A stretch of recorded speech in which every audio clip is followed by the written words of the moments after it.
messieurs, bonjour, bonsoir et bienvenue dans votre programme L'Interview. 1972-2023, 51 ans déjà que le Cameroun est un État unitaire. Le 20 mai prochain, Camerounais et Camerounaises auront donc raison de célébrer la fête nationale de l'unité. Une fête dont les traces indélébiles justement sont ancrées dans l'histoire. Mais au-delà de l'aspect festif, il apparaît peut-être opportun aujourd'hui de se questionner sur l'efficience même de l'unité nationale. Est-elle effective au Cameroun? C'est une question sur laquelle nous surferons durant les 26 prochaines minutes. Bienvenue une fois de plus et merci de regarder l'interview.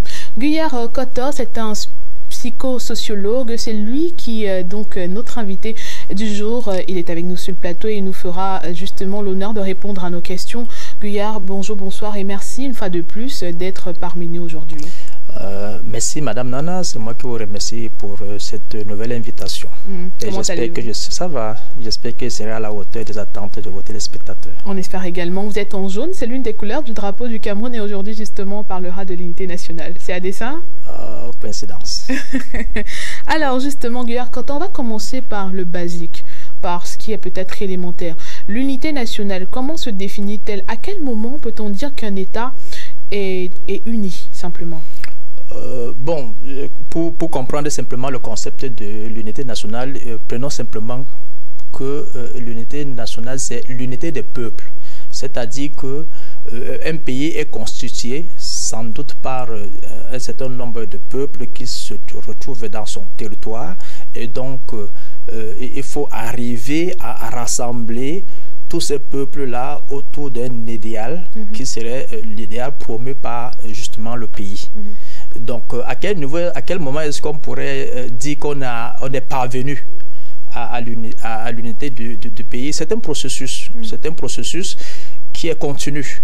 C'est vrai qu'il peut y avoir des acquis, mais on ne peut pas dire à un moment donné que comme on est parvenu à cette étape, alors on est arrivé à l'unité complète. C'est un processus, il faut entretenir des acquis et il faut se dire que, surtout que quand les époques changent, il y a de nouvelles choses qui apparaissent qui peuvent déstabiliser justement l'unité du pays. Il faut donc continuer le processus pour que cette unité soit maintenue en permanence. Vous avez parlé d'unité complète dans vos propos. Est-ce que l'unité complète existe-t-elle? Peut-on vraiment parvenir à l'unité complète dans un État? C'est un idéal. C'est un idéal. Tous les États s'efforcent au quotidien à maintenir cette unité dans le territoire. Oui, donc c'est un idéal. Les uns sont plus avancés que d'autres, mais il n'y a pas de stade suprême. D'accord. Le 20 mai prochain, le Cameroun a donc rendez-vous avec son histoire. 51 ans après que le pays soit devenu un État unitaire, après avoir été un État fédéral, quel bilan peut-on faire justement par rapport à l'unité nationale? Où en est-on? Beaucoup d'avancées. À mon humble avis, je pense que nous avons beaucoup progressé. Parlant de l'unité, nous pouvons dire aujourd'hui qu'avec les travaux des infrastructures routières, le pays a beaucoup progressé. Nous observons de plus en plus un brassage des peuples. Il y en a qui partent de leur base pour d'autres endroits. Et les uns et les autres s'acceptent un peu plus. Sur le plan linguistique, nous avons hérité de des Européens deux langues dites officielles.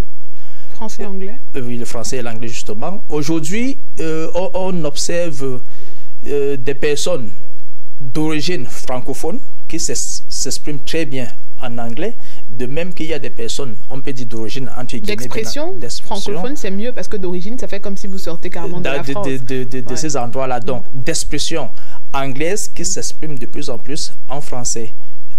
De même que des personnes d'expression française qui s'expriment de mieux en mieux. Et puis, il y a les enfants, ou alors les parents ou les familles qui sont dans la zone francophone, qui envoient de plus en plus leurs enfants dans des écoles dites anglophones, pour qu'il y ait davantage ce brassage linguistique. Alors, vous parlez de brassage linguistique en mentionnant, en relevant justement le brassage des deux langues, français et anglais. Mais est-ce qu'on peut s'appuyer sur cet héritage qui est, j'ai envie de dire, colonial, pour dire qu'aujourd'hui, on a avancé en ce qui concerne l'unité nationale? Est-ce qu'entre nous, on le sait, le Cameroun a plusieurs ethnies et donc de ce fait plusieurs langues? Est-ce que ces langues-là, justement, ne devraient pas constituer un facteur d'unité nationale? Et malheureusement, aujourd'hui, est-ce qu'on peut trouver réellement un Douala qui parle, par exemple, la langue par exemple, d'un Baneka que je suis. Par exemple. Par exemple. Oui, c'est encore un frémissement. Ce n'est peut-être pas encore très perceptible, mais c'est une réalité déjà dans notre pays. On observe des familles monolinguistiques, plurilinguistiques, dans lesquelles, vous permettez, je peux prendre mon exemple. Bien sûr. Je suis Baneka, ma langue est Baneka, ce que les gens appellent vulgairement Mbo. Je suis marié à une femme du Sud, Betty, et nos enfants essayent de s'exprimer aussi bien en ma langue maternelle. On se dit bonjour le matin, on se dit une ou deux choses, et de même que les enfants essayent aussi, et on les encourage à prononcer également des mots en Betty. Donc, un parcours est déjà fait. Comme nous disions que c'est un parcours, c'est un chemin, c'est un processus. Nous devons être fiers de cette richesse et continuons tout simplement les efforts. Ne nous disons pas que malgré des obstacles, malgré les difficultés que nous rencontrons au quotidien, ne baissons pas les bras parce que le brassage de nos peuples est en cours. Et des marques commencent déjà à se faire ressentir au quotidien. D'accord. À côté de ça, il faut quand même relever que de plus en plus, on observe des discours haineux, des discours même tribaux. De plus en plus, dans les débats politiques et même sociaux, eh bien, il y a un fond de tribalisme quand même. Ce n'est certainement pas un secret que je révèle, c'est un fait au Cameroun. Est-ce que justement, ces choses-là, cet état de choses n'est-il pas dangereux pour la paix et l'unité? Jusqu'où, à quel point le tribalisme, les discours tribaux peuvent être dangereux pour la paix et l'unité dans un pays? Je pense que pour que nous puissions mieux comprendre ce type de comportement, ça dit que vous relevez là les discours haineux et autres qu'on observe au quotidien dans différents milieux, reconnaissons que, alors partons du fait que nous sommes dans un pays où la précarité est accentuée et il y a des individus qui estiment qu'ils n'ont pas une image sociale agréable positive. C'est-à-dire c'est-à-dire que là je vous prends sous l'angle de l'identité sociale. L'identité sociale, c'est tout simplement défini. C'est la façon dont je me sens appartenir dans un milieu et la valeur que je tire de cette appartenance. Est-ce que le fait de me sentir camerounais, j'en suis fier? Est-ce que je suis content de cette identité? Est-ce que je suis content de la façon dont je vis au Cameroun? Donc, il y en a qui estiment qu'ils ne vivent pas bien, qui ne sont pas dans de bonnes conditions et donc ils ont une image sociale négative. Alors, ils déploient des stratégies identitaires définies simplement en tant comme un ensemble d'opérations et d'actions pour atteindre un but, pour améliorer sa valeur sociale. Donc, comme je disais, ces individus déploient des stratégies identitaires. Et parmi les stratégies identitaires, il y a pour maintenir à ce que vous relevez, c'est-à-dire que le discours haineux qui indique et relève de l'agressivité. Donc on pourrait dire que c'est une stratégie de dégagement. Et pourquoi ils sont agressifs, négatifs dans les réseaux sociaux? Parce que notre société actuelle promeut la mobilité sociale. C'est-à-dire que nous nous rendons compte que les classes ne sont pas complètement séparées. Il est possible, très possible dans notre pays, d'avoir quelqu'un qui aujourd'hui démuni et qui fournit des efforts grâce à sa créativité sociale, se retrouve dans une classe mieux nantie. Et donc, ces personnes déploient dans ces stratégies et pensent qu'à travers ce mécanisme-là, elles pourront améliorer leur quotidien. C'est une stratégie. Ils veulent se faire voir, c'est vrai, et qu'à travers ça, ils pourront capter l'attention de quelques décideurs ou alors de groupes de décideurs, et donc cela pourrait les permettre d'améliorer leur quotidien. Alors, comment, jusqu'où est-ce que ce type de comportement pourrait déstabiliser le pays? Oui, c'est une mauvaise chose en soi, mais je reste toujours dans l'identité sociale définie depuis les années 75 par Tash Pelleton, qui ont relevé, j'ai envie de dire, 3 modalités principales.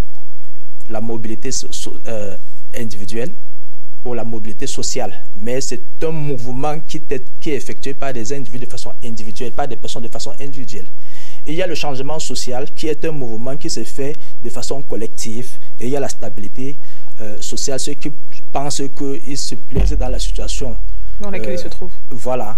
Et donc, dans notre société, comme je disais, les gens pensent qu'il est facile de partir d'un statut à un autre.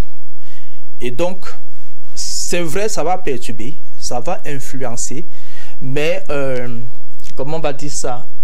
La perturbation ne sera pas catastrophique.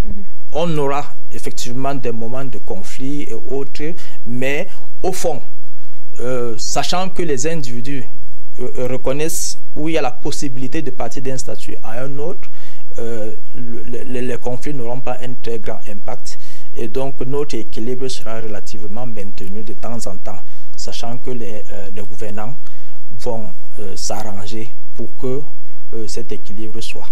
Je veux qu'on reste sur cette question-là pour parler un peu plus de façon précise des discours tribaux. Est-ce que le tribalisme qui s'installe et qui est en train de perdurer au Cameroun ne tire-t-il pas ses racines de l'histoire? Parce que justement, on connaît l'histoire du Cameroun. Est-ce qu'il n'y a pas justement ces blessures qui n'ont jamais été pensées, qui n'ont jamais été cicatrisées et qui continuent peut-être de s'aimer justement de la zizanie au milieu des peuples qui vivent au Cameroun? Vous savez que nous avons dit à l'entame de cette émission que nous sommes dans un processus d'unité nationale. Il y a des avancées, c'est vrai, et il y a bien évidemment aussi des points à améliorer. Donc, il est évident, donc, on ne serait pas étonné de toutes les façons de constater qu'il y ait encore du travail ou alors des efforts à fournir dans des domaines encore, par exemple de notre histoire, où plusieurs pensent que ils sont laissés pour des comptes, ils ne sont pas, leurs besoins, leurs demandes ne sont pas prises en compte.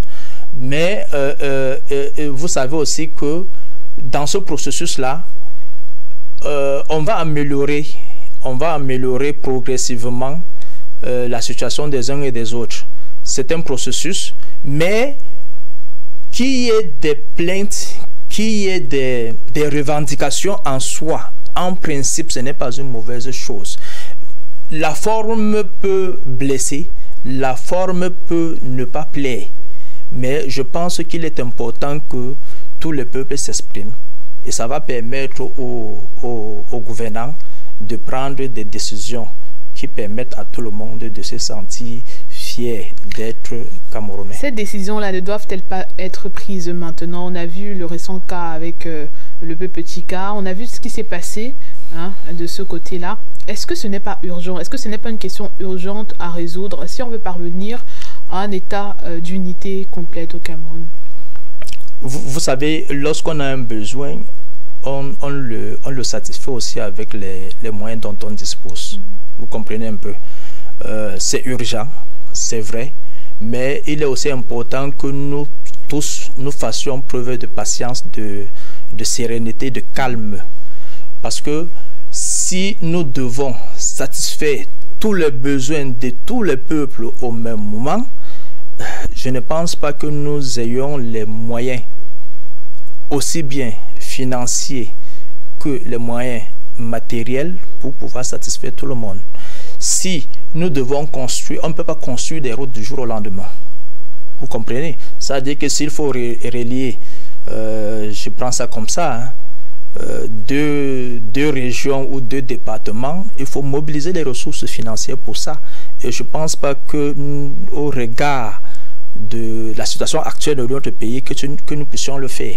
Donc, les gens vont s'exprimer, les gens vont exprimer leurs besoins, les gens vont exprimer leurs déceptions, les gens vont exprimer leur mécontentement, ce qui est normal. Se décharger est déjà bien. Que les gouvernants tendent l'oreille à ces plaintes est également une bonne chose. Maintenant, il faut qu'on fasse. Là où ce qui est embêtant, c'est que si on fait un calendrier, on établit un échéancier et qui n'est pas respecté, c'est peut-être là qu'on pourrait trouver que ce n'est pas urgent. Mais si un échéancier est établi et que les gouvernants s'emploient à le respecter, je pense qu'il y a de bonnes raisons de penser qu'on va arriver à de meilleurs, à une idée dans les 20-30 ans, pourquoi pas. On va évoluer dans la discussion, on va soulever le point du thème. Cette année, le thème retenu est forces de défense et peuple camerounais en symbiose pour la sauvegarde de la paix et l'unité nationale, socle d'un Cameroun fort et prospère. Alors, comment est-ce que les rapports entre les forces de défense et les populations contribuent-ils à parvenir à un État unitaire dans la réalité, dans les faits? Les rapports, c'est essentiellement la symbiose, la collaboration. C'est d'amener les deux parties, c'est-à-dire armée et population, à comprendre que il faut une union commune, il faut travailler ensemble pour que règne la sécurité au sein, c'est-à-dire dans notre territoire, sur notre territoire, et que nos frontières soient protégées par l'armée, ce qui est important. Donc, l'armée a besoin des populations parce que vous savez que nous constituons tous le premier niveau de sécurité. C'est-à-dire que si on est informé, nous savons que dans notre quartier, il y aurait des individus qui auraient des comportements malveillants. Il est conseillé, très indiqué, que nous informions nos forces de sécurité pour qu'elles prennent des dispositions adéquates. Donc là, nous agissons au premier plan. Et les forces de sécurité vont venir agir pour permettre que la sécurité, je peux le dire globalement, qui règne dans notre pays, perdure et que nous nous sentions fiers de notre pays. De même que lorsque nous sommes agressés par, lorsque la menace vient de l'extérieur, nous pouvons prendre le cas de Boko Haram. Oui. Vous avez vu la forte implication des populations qui arrivaient à identifier les populations qui sont internes et les populations qui venaient de l'extérieur. Et ça a permis un peu de barrer la voie à leur mouvement. D'accord. On va parler des défis sécuritaires justement du Cameroun. Aujourd'hui, ils sont nombreux. Il y en a peut-être des principaux, mais ils sont nombreux. Est-ce que résoudre ces problèmes, résoudre ces défis sécuritaires aiderait également à accélérer l'efficience de l'unité nationale au Cameroun? Beaucoup, énormément. Comment? Vous savez, lorsqu'on est dans un État comme le nôtre et que nous sommes en paix et que nous nous sentons en sécurité, cela nous rend fiers d'être Camerounais, puisque nous savons qu'il y a des exemples dans le monde où il y a de l'insécurité. Les gens sont constamment en déplacement, ce qui n'est pas une situation à envier. Conséquence, si nous sommes en paix chez nous, que nous dormons bien dans nos maisons, cela renforce notre fierté et par là renforce également notre vivre ensemble. Vous savez savoir que je peux me déplacer d'un quartier à un autre, d'une ville à une autre, et tout cela fait en sorte qu'effectivement ça va renforcer l'unité nationale, l'unité de notre pays. Ça, c'est l'explication du psychologue ou du sociologue. Cette explication-là, vous la tirez de quelle science? Non, vous savez, pour qu'il y ait l'unité nationale, il faut la cohésion sociale. Et la cohésion sociale part de la paix. S'il n'y a pas la paix, je ne pense pas qu'il y aurait unité nationale. Donc, c'est de la psychologie pure. C'est de là que je tire ce que j'ai dit là, mes propos. D'accord. Alors, par rapport à l'unité nationale, on l'a dit au Cameroun, elle n'est pas effective, on va le dire comme ça, peut-être de façon péremptoire, mais vous avez quand même dressé une liste des entraves qui empêchent justement, qui barrent la voie à l'unité nationale complète. Mais justement, quels sont les facteurs qui pourraient permettre d'accélérer le passage de l'unité nationale de rêve à réalité? Qu'est-ce qu'on pourrait faire, chacun à son niveau, pour qu'on se retrouve dans un état où l'harmonie, où la cohésion, où la paix sont les mots d'ordre? Chacun à son niveau. Disons que, comme dans tout groupe social, comme dans toute communauté, les décideurs sont ceux qui donnent le sens du mouvement, ceux qui orientent, ceux qui guident. Et il y a deux mécanismes sociaux généralement énoncés dans la société qui permettent qui favorisent l'unité d'une communauté ou d'un peuple, d'un pays. Il y a d'abord l'intégration sociale. L'intégration sociale, il faut permettre au peuple de se frotter. C'est-à-dire que les individus doivent se rencontrer, les individus doivent se déplacer d'un point à un autre en se sentant en sécurité. Les individus doivent pouvoir s'installer où ils pensent que cela leur est bénéfique. Donc il y a... C'est-à-dire se sentir chez soi, même quand on n'est pas vraiment chez soi. Originaire de cet endroit. Oui. Donc il y a l'intégration sociale, et il y a la régulation sociale. La régulation sociale, ça touche un peu le côté politique. C'est-à-dire que le peuple ou les populations doivent se reconnaître dans la gestion de la cité un changement de personne. Ce qui envoie le message selon lequel, si vous êtes performant, vous pouvez occuper des postes. Vous parlez de l'alternance sur d'autres thèmes? Vous pouvez utiliser le terme qui vous convient et qui vous sied. Mais il y a la régulation sociale. On ne devrait pas observer comme s'il y en a qui sont nés meilleurs plus que les autres et arriver comme à une stagnation. Au point où ceux qui n'occupent pas certains postes doutent de leurs compétences. Donc, il y a la régulation sociale, il y a également le contrôle social, le troisième aspect. C'est-à-dire quoi? Nous avons toute cité, toute communauté est bâtie sur des règles, des normes, des valeurs. Et donc, les gouvernants, comme j'ai dit, ce sont les gouvernants qui dirigent, qui orientent.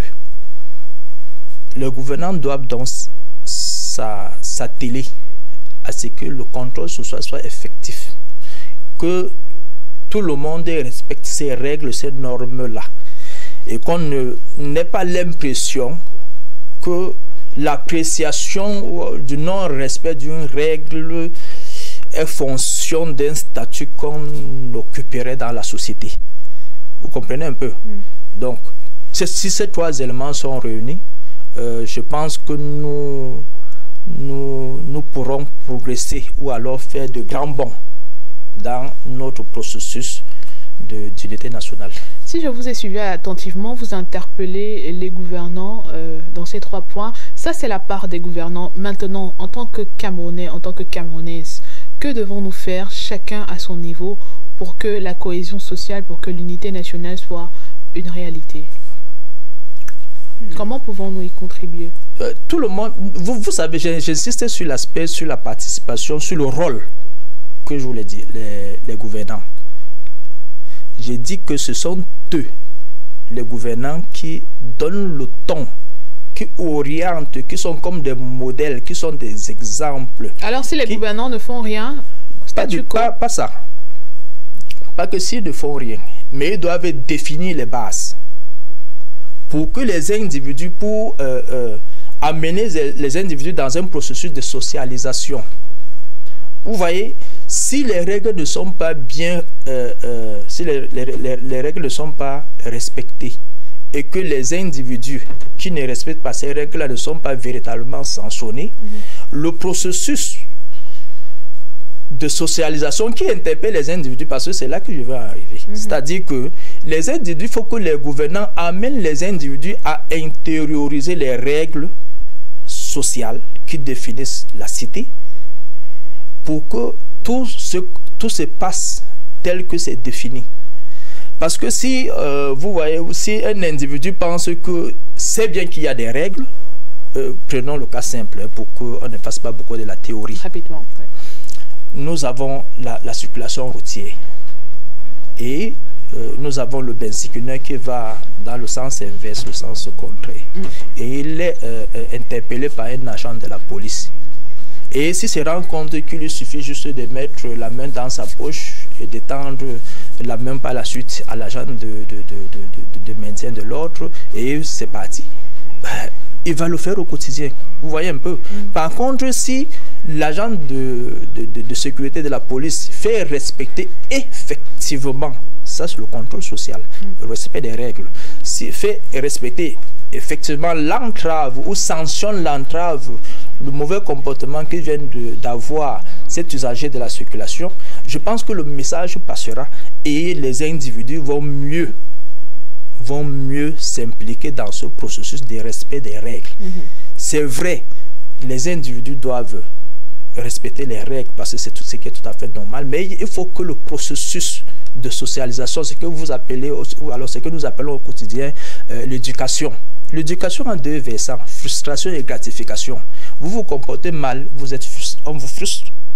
Vous vous comportez bien et on vous gratifie. Si ces deux mécanismes-là ne sont pas bien maniés, l'individu aura du mal. Parfois, vous le faites, vous ne vous en rendez même pas compte. Parce que vous avez vu quelqu'un mal se comporter. Je vais vous raconter une petite histoire. Ça, c'est en 30 secondes parce que le temps est terminé. J'emprunte un taxi en commun et il y a 3 voies. Et un passager dit non, il faut me laisser du côté où je vous pourrais facilement traverser au milieu. On dit mais non, on gare à droite, on gare pas à gauche. Il dit non, une fois là, quelqu'un avait garé à gauche et le passager était descendu. On dit non, comment?